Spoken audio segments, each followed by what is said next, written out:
ТМД елдері бойынша ең қымбат алма Қазақстанда екеніне сенесіз бе?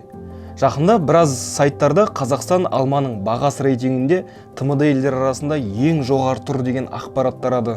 Бұл рейтингде жалпы 98 мемлекет енген. Оның ішінде Қазақстан 19-шы орында. Біраз сайт алғашқы дереккөз ретінде Energy Prom дейтін сайтқа сілтеген. Ақпарат рас па, не өтірік пе? Бірге тексеріп көрейік.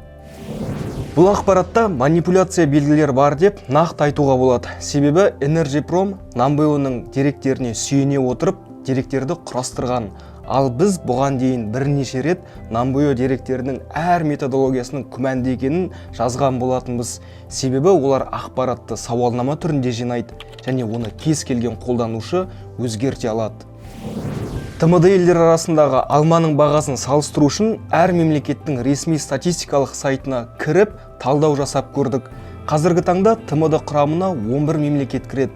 Түркменстан статистиканың сайтында ешқандай ақпарат жоқ. Ал Тәжікстанда ең кейінгі ақпарат 2019 жылы жарияланған.